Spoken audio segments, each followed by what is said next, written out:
Hello YouTube! My name is Peter and today we'll be converting the Canon FD 50 1.2L lens from FD mount to EF mount using the Ed Mica EOS adapter. These are available for sale at edmica.com and you can do it yourself, but if you're not like me and you don't like to take things apart and put them back together, then a great way to service your FD lenses to adapt them to EOS cameras, EF cameras, is by getting them outsourced through, for example, through this company, cine-modding.com. There's some other companies that service it. I have a few products here from cine-mod besides this, which is his super secret lens grease, which we'll be getting to later for iris dampening. I also have a front cap that we'll be using to adapt the front ring, back and front and back caps as well, and follow focus gears from followfocusgears.com. So we'll be really fully cinevizing this lens in this video. Have the other caps, which I'm going to put back on after I've sort of displayed the lens in all its glory. It's a really great lens. I'm really excited to use it on my camera. I'll be putting on the caps though for a time being as I dive into this. I'll save this for later. And right here we have the 4 pieces to the Ed Mica kit. We have the Ed mount, so this is just what adapts it to EOS cameras. This is universal for all what's called nFD mounts, which is like the new FD, the kind of 3rd generation of FD mounts, which have this bayonet lock right here. Then there's the Ed bushing. It's pretty familiar if you've seen the other videos. This just adapts the iris to have full manual aperture control. Then we have these 2 pieces which make up the Ed Traveler, which is for this back spherical element right here. This is my first time trying to adapt this lens or a lens with this back element with an Ed Traveler. So this is going to be a learning experience for both of us. Hope you guys have fun. Anyway, here are the tools I'm going to be using. Just a little flathead screwdriver for some of the other bits in there, but the main tool I'll be using is a JIS, Japanese Industrial Standard Type 00 screwdriver, cross-point screwdriver, so that way I don't strip any of these screws. These lenses being manufactured in Japan, and this probably never being touched for 30 years. A lot of the screw might have kind of hardened in there, and there might be glue that's sort of hardened in there, so I want to make sure I don't strip it. I'm going to apply a bunch of pressure just so I don't strip anything, as well as using the right screwdriver. So anyway, I'm going to get started. There are 3 screws on the outer, the farthest little ring right here. 1, 2, and 3. I'm going to get started just unscrewing those, and I'll keep all my screws together in my lens cap right here, my back cap. Yep, this lens definitely hasn't been used before because it is giving me some trouble already. Alright, there we go, starting to come. Sometimes when it gets stuck, I end up actually tightening the screw a little bit more than loosening, just to sort of, shake it up, get it loose. There we go. And number 3. Okay, so we've loosened up all 3 screws. Now I'm just going to stick a little screwdriver in here, and I'm going to pop this mount out.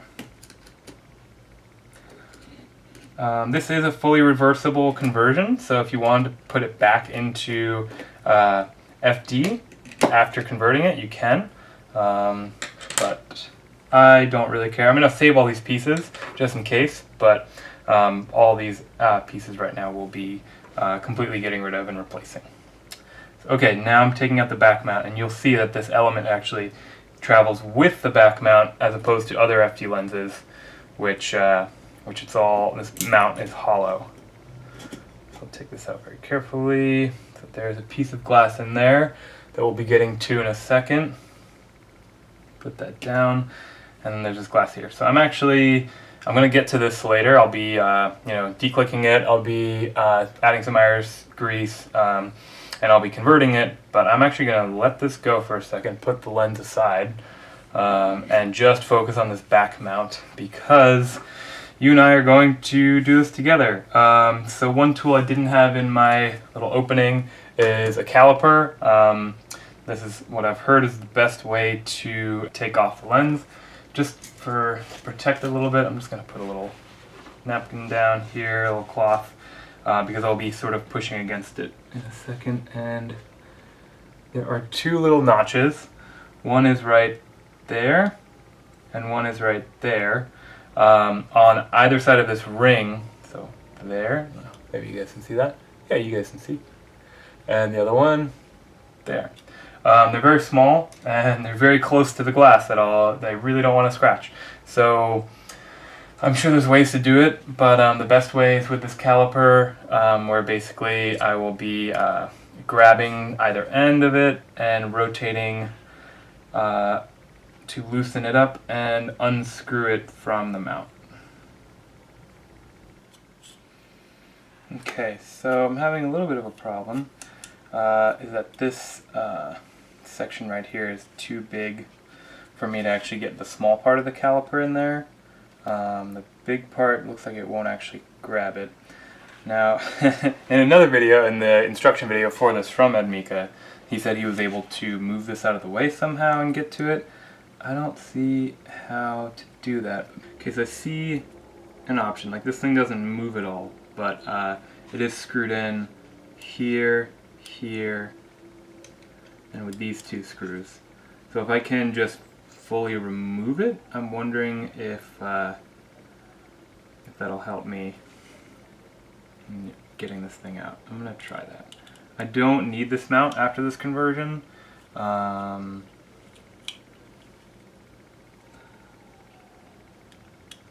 2. I would like to have the option of returning it to this, but if I end up, you know, breaking this to the point where I can't actually use it anymore, then I wouldn't be that upset. So I'm getting rid of these two screws. 1, 2, you see them there. Then there's a spring here. I'm just gonna move that spring real quick.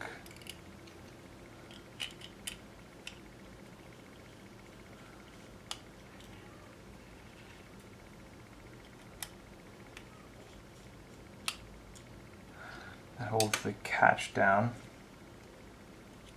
The spring is now being removed, and there's a third screw underneath the catch. It's a little hard to get to. There it goes. And let's see if this mount comes out. It does. It's going to wiggle out. I'm just going to move the spring first.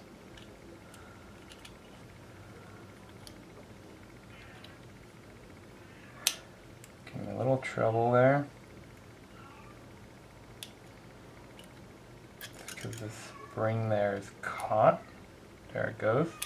Oh, there's the, so it's still attached via the spring. Oh, the spring just came right off. Okay, and there's the third screw. Just want to get that out.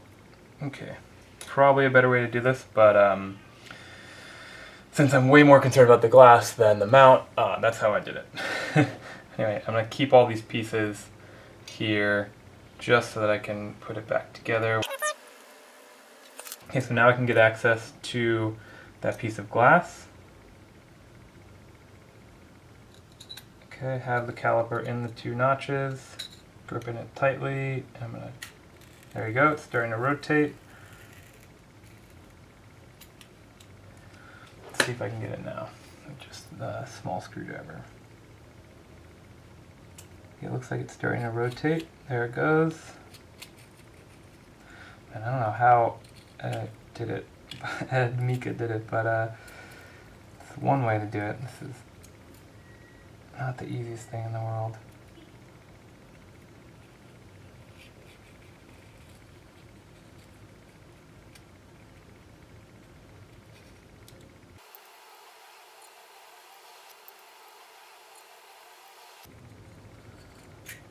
Oh, there it goes. And I'm glad that didn't hit the glass at all. Cool. So now it's out. That's the piece that we need. I'm going to set that aside. And just so while I'm here, it's fresh in my mind, I'm going to put this now back together without the other glass part in it.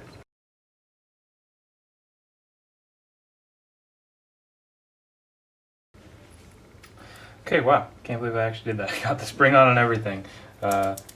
Cool, so this thing is now back in operation minus the glass rear element that we just removed. So I'm going to set that aside, put it with this piece. These can officially go into retirement until I want to convert this thing again.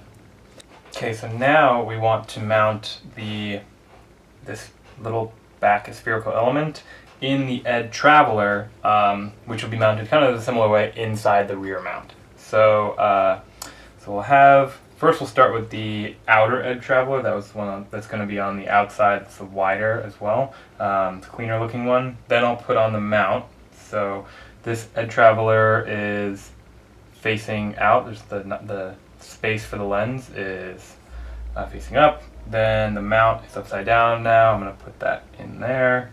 But it's stuck in there, so it's held up against there.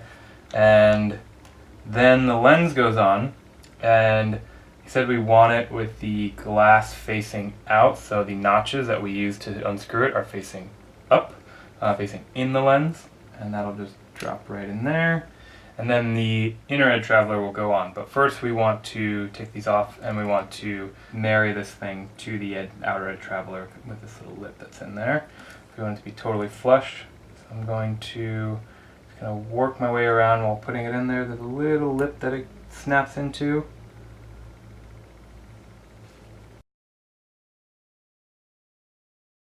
Great. So I just kind of heard it snap in. We want it to be totally flush.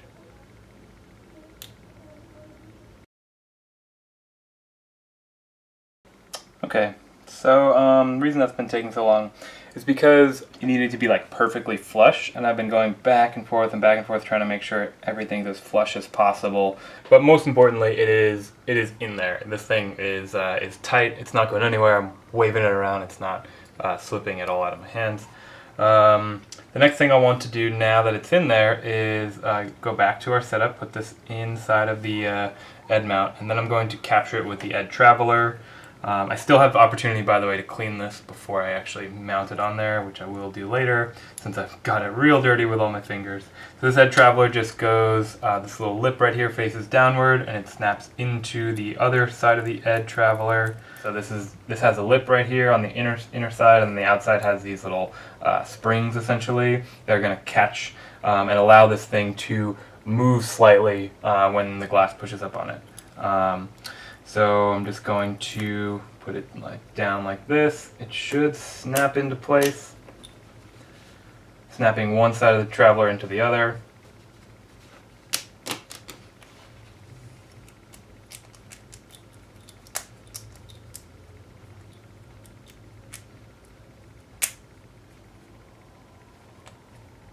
Okay, that feels very secure. Now the test is whether or not this thing can move when I push on it, which it does. Let's see, you guys can see there. The lens actually extends and contracts depending on when the pressure is put on. And basically what this does is allows for infinity focus and use on full frame camera bodies without the mirror hitting the lens. Great, so that is there. The element is back. It's all set. Okay. And it looks very, very flush, so I think we're pretty good. And I'm actually going to clean this, but I'll clean it later because who knows what. I'll do one big cleaning after I focus on my next section, which doesn't involve this section. So we'll put this mount aside for a second, go back to the original lens. The whole point of what we're doing is working on this lens, and then we are going to start unscrewing and declicking the thing. So I'm going to unscrew these 4 screws. There's 1, 2, 3, 4. This one right here is a small silver one. In this group of 2, it's on the clockwise side. So I'll just want to remember that when we put it back together, because this portion you will actually reuse these screws for later in the same orientation. Remember, I'm applying a bunch of force, but they're coming right out. Okay, so I've loosened all the screws. I'm going to take them out. And I'm taking this mount out by just lifting straight up on it. Comes right out. And this portion, along with our other 2 pieces, are now wrapped. This whole section is wrapped. I'm going to put them all in a little baggie and save them and put them in the back of my closet for if I ever wanted to reconvert the lens. Along with this ring right here, which the way you loosen this ring is by lining up this notch right here, this little black notch, with on the outer side on this little section, with this other notch, this inner notch on the silver ring, like that, and then they pull straight up. There you go. And it pulls out, and I'll add this to the pile. This will no longer need as well. Okay, so now we're down to familiar territory, at least for me, which involves declicking the aperture and dampening the iris. So to do that, we'll rotate this. That kind of snapped out, but we'll rotate it so that way it's not obstructed, so there's nothing catching. And this thing just pulled out, but a trick you'll want to, if it is stuck like this, you want to hold down the aperture button, and then it just pulls right out. So you just loosen it up, pull straight up. This we will keep, so we'll keep that right here for now. Okay, so now we are about as far down as I'm willing to go on this lens. And we can see now more of the inner workings of the aperture. So to show you guys, let's see this camera, I think you can see it pretty well. There's these little two posts right here. They are called goal posts, and that is what we're going to connect to control the aperture. They move a little spring right here, which actually opens up the iris blades. But before we connect the Ed bushing to get full manual aperture, there's a couple things I want to do. First is that this particular lens, the 50L, has a spring on it, so if I release this, it's going to snap back to wide open, or to the auto aperture position, to f/22, and I don't want that. I want to be able to put it exactly where I want it and let it go and have it not move without it snapping to, past f/22. So there's a little spring down there. Now I'm not sure if you guys can see. You can see it right there, a little spring. Now that is connected to something else, which I'm not exactly sure of. It looks pretty hard to get to, but I'm going to remove that spring. So if I remove it, there's no way to put it back in unless you really dig down into the lens. But realistically, I'm removing that completely. It means if I reverse it, the lens will, I think, still be functional for FD mount, but I don't have any intention of reversing it, and I really don't want it messing up my aperture while shooting video. So I'm going to take out the spring by literally just kind of yanking out, getting something in there and pulling it straight out, the same way that spring popped out on us before, hopefully. But if you are keeping the clicks on the lens and you're not using this for video, and that way the aperture stays in place, then I would just leave it. But here we go. I'm going to go ahead and remove that now. So I'm just sticking a screwdriver in there essentially, and just trying to pop it out of place.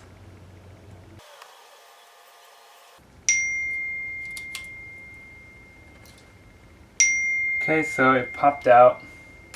Hold on. Okay, so I popped the spring out of the knob right there that I showed you guys on the other camera. Now it's just loose, which means the thing can rotate freely, but it's still stuck in there. So I can see it, so that way I can actually get a better grip on it now. I'm gonna kind of wiggle it up. Might go off camera, guys, sorry. Boom, there it is. Can you guys see that? There we go. Alright, so there's a spring, and it's hooked on the other side of this, but if I just yank it, it should come out. So I'm going to grab it with some pliers. Actually, I'm just going to grab it with my fingers, and I can pull this out. This is how I did it on the 2414, so hopefully this works the same way, where it'll eventually just become a wire, which will loosen itself off of the little knob it's tied onto.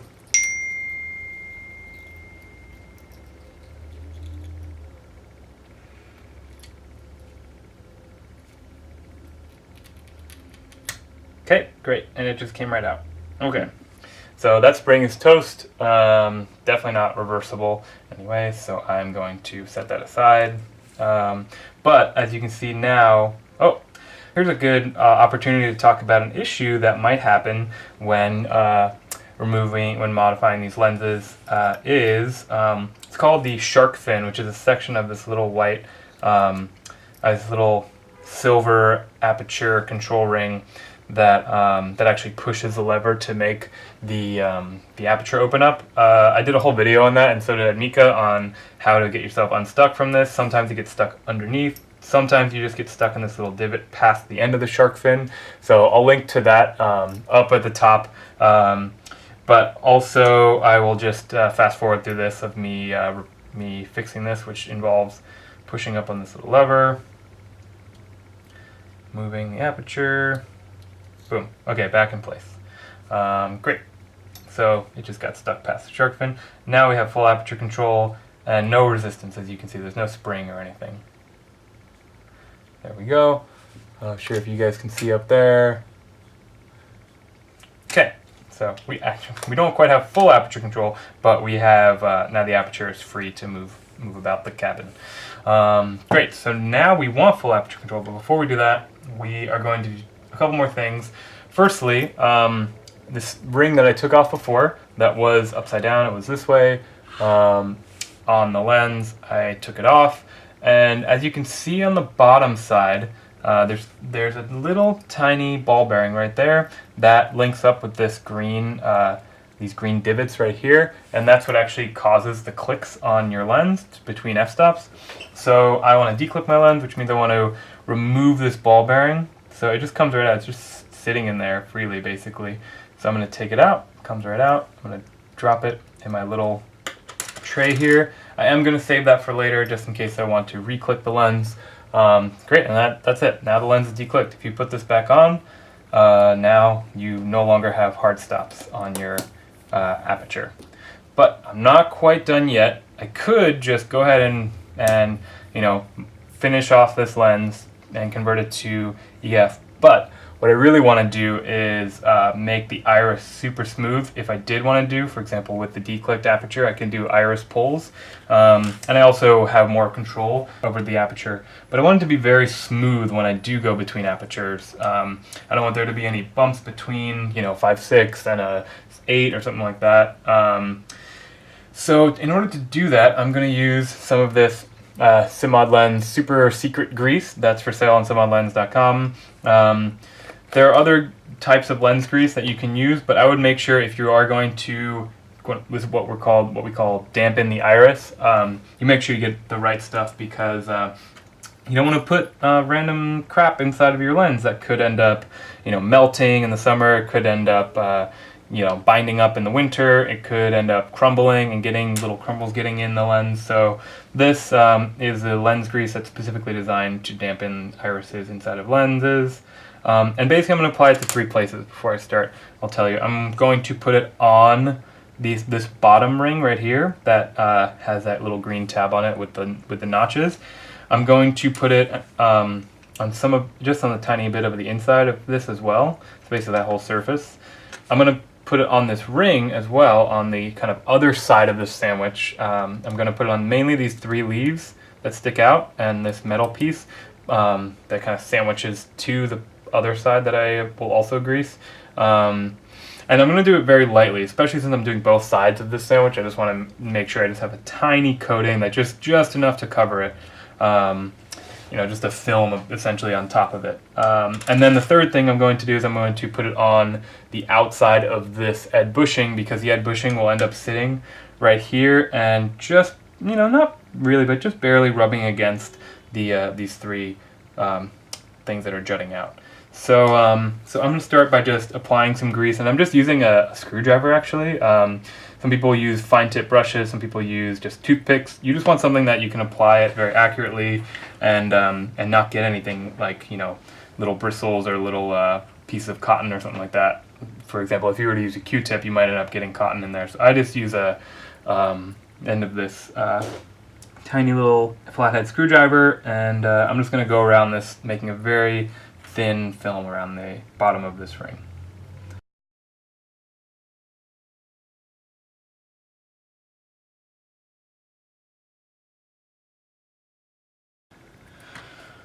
Okay, so it looks like I got a little much on there, so I'm going to take some off and start applying it to the other side.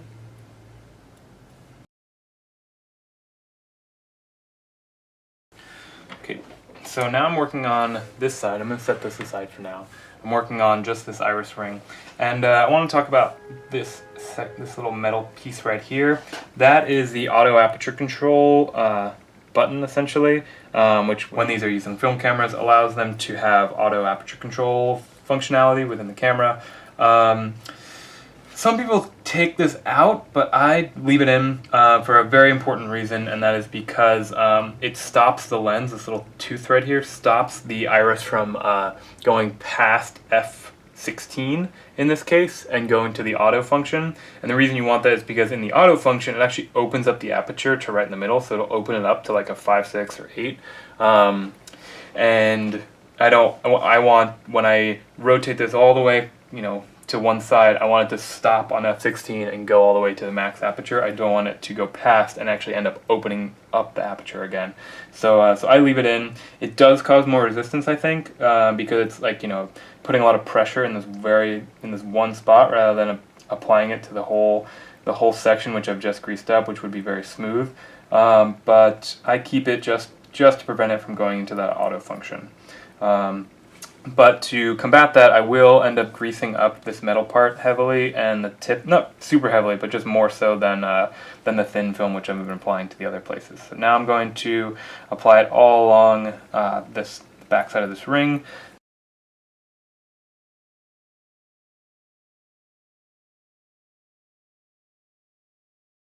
Okay, so I'm all done with that side, and now I can go ahead and put this back on. So I'm going to flip it over again. I'm going to line up the openings. I'm going to push down the auto aperture button, which pulls in that silver notch, then push down, and it is on there. And then I'm going to rotate it just to kind of keep it locked in place. But that is definitely pretty smooth. I'm liking the feel of that so far. So now that is done, now I'm going to actually allow us to have full manual aperture control and connect the Ed bushing, which is this ring right here, provided by Ed Mika again. And that's going to go in 2 places. You want this little part jutting out, this I call the tooth, is going to go between the goalposts right here. And then the other side, there's a little notch. Hopefully you guys can see that. Little notch there. And that is going to connect to this little notch that's sticking out of the aperture ring that we just greased. So I'm going to flip it over. I'm going to sort of line it up. They're actually in a great spot right now. I'm putting the tooth in the goalpost first, and then I'm going to put this notch on the other notch. They're going to click together. I'm going to push down. Great.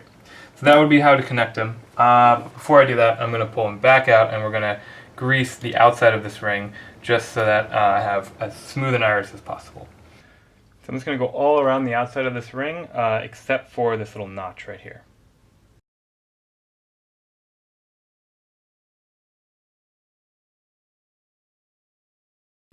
Okay, so that is it. And now I'm going to connect it after I greased it. So like I did before, I will put the shark tooth, shark tooth. I'll put the tooth in the goalpost, and I'll put the notch onto the outer notch. Here we go. I'm just going to grab it for now.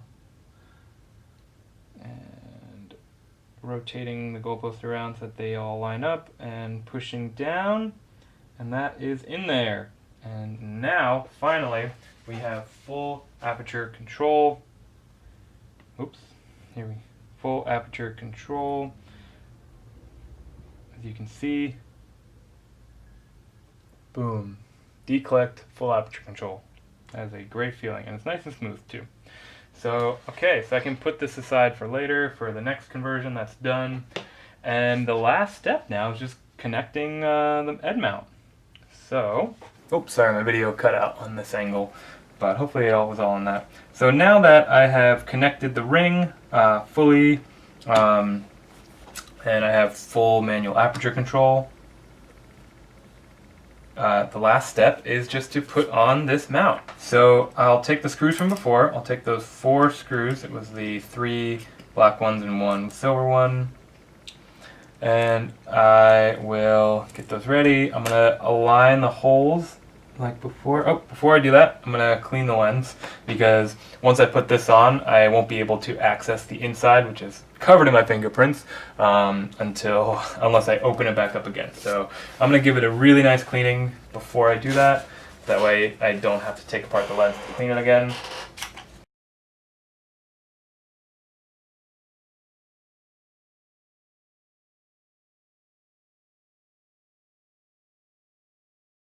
Okay, looks pretty good to me. So now I'm going to put this on. Remember, I'll start with the silver screw in the smaller hole, and that's the clockwise position on this of the two holes there. So cinching that up. Then I'll do the rest. And there you have it. Now we have 50mm f 1.2L lens that is fully capable of being used on EOS cameras. The last thing we want to do now is take our bits from before, that's all these pieces, and we want to fully cine-vise this thing. So we'll take this back cap, that's pretty standard. We can get rid of this little front cap and replace it with a front cine ring now. So this is a cine ring that's also provided by cine-mod lens. It is a 77mm inner thread diameter, 80mm outer diameter. I'm going to screw this on to the 52mm threads that currently are on the lens. Just screws on like that. Now I have a 77mm cap that fits all of my other lenses, so they're all interchangeable. And the last thing is these follow focus gears. This one, they're specifically designed, so this one's, as you can see, is for the Canon FD 50mm 1.2L. It just slips on the back there, and then it's perfectly cut, or printed rather, to fit on this particular lens. It's a tight fit, but all you have to do is just kind of snug it on little by little. It's great because that means it won't go anywhere once it's on. Okay, so now that that's on, that's my strategy. I just kind of put it somewhere right in the middle. Maybe with such a short lens you want to move it a little bit to the front just to give yourself enough room from the base. After that is on, we are all set. So as you can see now, a good time to demonstrate the Ed Traveler is it's actually moving that spherical element as the lens focuses. So when you go in, when you focus near, nothing happens, but when you focus out, it pushes that element out to accommodate for infinity focusing. And as you can see again, we have full manual aperture control with a nice smooth iris. And this lens is completely cine-vised, ready for use on your EOS cameras. Alright, well thanks. Hope you guys enjoyed, and I hope you guys learned a couple things, as I did on this conversion. But you know, doing it along with me as well, like hopefully demonstrates how doable this is on a DIY scale. It does require a good amount of research. You have to know what you're doing, and you know, the confidence to go in and really mess around with an old piece of technology. But with some proper research, and by watching these videos, and frankly just asking questions to me, to cine-mod lens, to edmica.com. They've all been really accommodating when it comes to questions I've had about conversions in these situations. But if you're not like me, and you're a little scared to take on the task of converting one of these lenses and pulling springs out and replacing things, these are really easy to just send in and get modded by cine-mod lens. And they use the exact same mounts too. They use Ed Mica mounts. So and he'll do essentially everything that I did right here with the follow focus gears, the front rings, the iris dampening, cine-vising, the whole thing, and allowing you to use it on your EF mount cameras. Hope you guys enjoyed. Again, I've got a bunch of other videos with my whole FD set. I've been loving these lenses. They're a really great way and a really affordable and awesome way to get really good quality cinema lenses on a budget. And I just love the look and the character of these lenses. I'll hopefully have some test videos coming out soon for you guys to check out, but thanks for joining, and I'll see you guys in the next one.